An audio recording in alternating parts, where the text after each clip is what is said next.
जय हिंद दोस्तों, आप देख रहे हैं सरकारी एग्जाम वर्ल्ड। चैनल पर पहली बार हैं तो सब्सक्राइब करें। दोस्तों, आज के इस वीडियो में हम तत्सम और तद्भव शब्दों को बहुत ही ज़बरदस्त और आसान ट्रिक से पढ़ेंगे।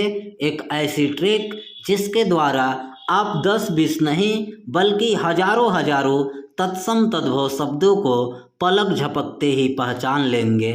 आइए दोस्तों, शुरू करते हैं। सबसे पहले जानते हैं तत्सम किसे कहते हैं।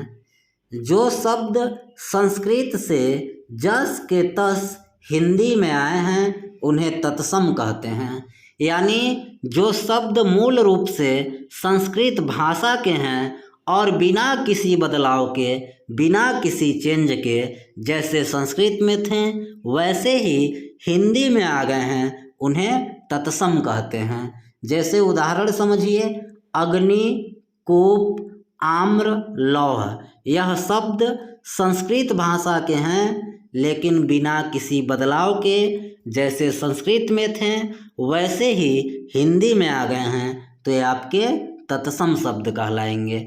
दूसरा जानिए दोस्तों, तद्भव।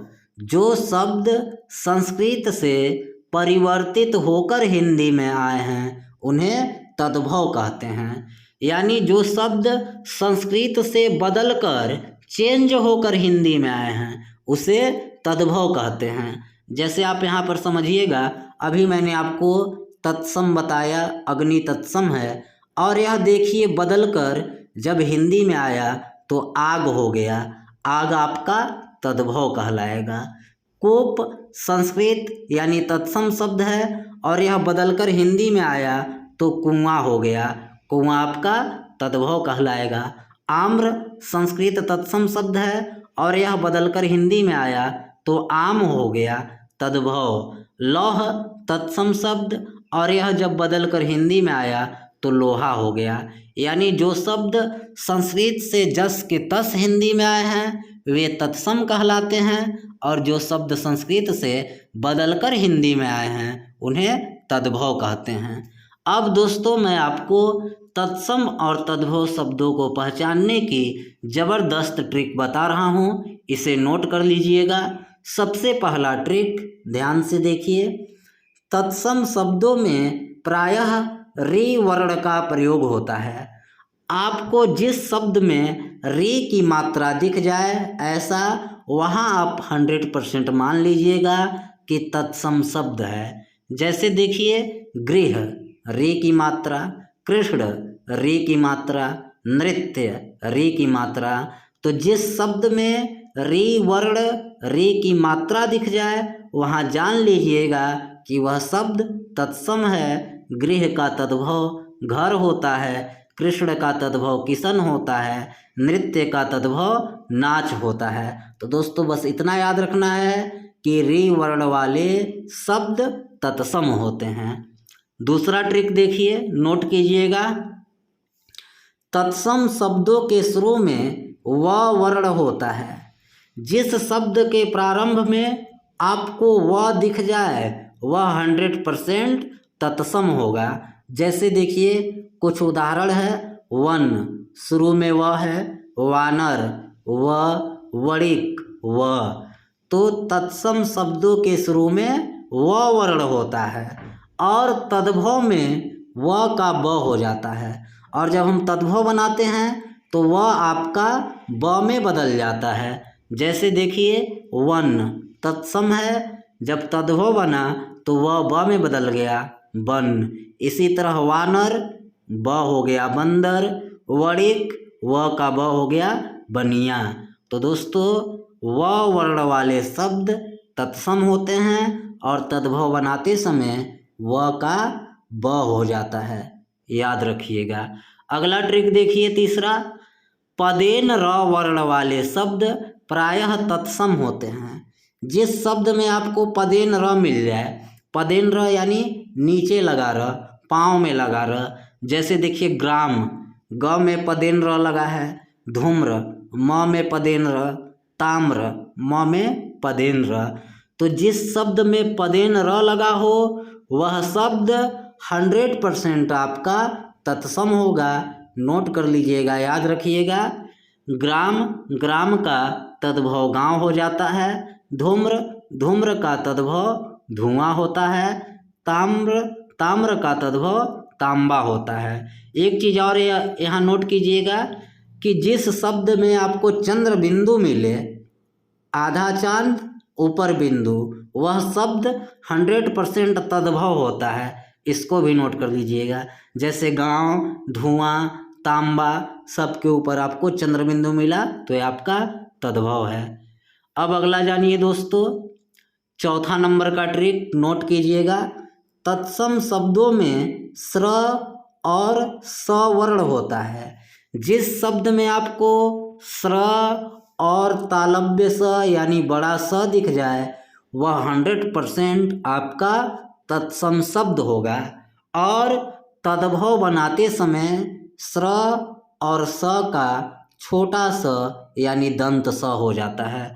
जैसे देखिए, श्रावण, यहाँ स्र है, शिक्षा स, शुकर स, तो जहाँ भी आपको स्र और स ये दोनों दिख जाए जिस शब्द में, वह शब्द आपका तत्सम होगा। और तद्भव बनाते समय स्र और स का छोटा स यानी दंत स हो जाता है।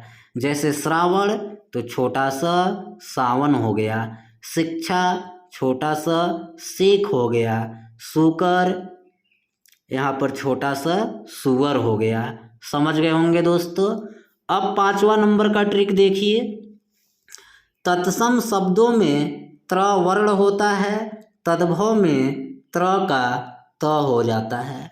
आपको जितने भी तत्सम शब्द मिलेंगे, जिस तत्सम शब्द में आपका त्र वर्ण हो, वह 100% आपका तत्सम होगा।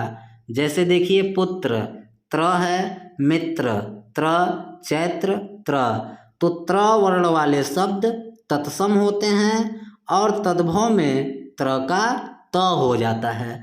जैसे पुत्र तद्भव त्र का त हो गया पूत, मित्र तद्भव त्र का त मित, चैत्र त्र का त चैत। तो दोस्तों इसे याद रखिएगा। छठा नंबर का ट्रिक, तत्सम शब्दों में छ वर्ण होता है, छतरी वाला छ, और तद्भव में छ का ख या छ हो जाता है। जिस शब्द में आपको छतरी वाला छ दिख जाए, वहाँ पर आप जान जाइएगा कि वह शब्द आपका तत्सम है और तद्भव बनाते समय इस छ का ख या छ हो जाता है। जैसे देखिए, क्षेत्र छ, भिक्षा छ, पक्षी छ, तो जहाँ भी यह छ वर्ण दिखे वह आपका तत्सम होगा। यह शब्द आपके तत्सम हैं और तद्भव बनाते समय छ का ख या छ हो जाता है। जैसे क्षेत्र था, छ का ख हो गया, खेत, भिक्षा छ का ख हो गया, भीख, पक्षी छ का छ हो गया, यहाँ पंछी। तो ये दोस्तों इसे नोट कर लीजिएगा, याद रखिएगा। अब लास्ट ट्रिक देखिए। तत्सम शब्दों में प्रायः स वर्ण होता है, षटकोण वाला स। जिस शब्द में आपको यह षटकोण वाला स दिख जाए, वह शब्द आपका 100% तत्सम शब्द होगा। जैसे पाषाण स, पौष स, वाष्प स, तो जिस शब्द में यह षटकोण वाला स या पेटफड़वा स दिखे, वह आपका तत्सम होगा। तो जैसा कि आपने यहाँ पर देखा, तो दोस्तों यह तत्सम और तद्भव शब्दों को पहचानने के कुछ विशेष नियम थे।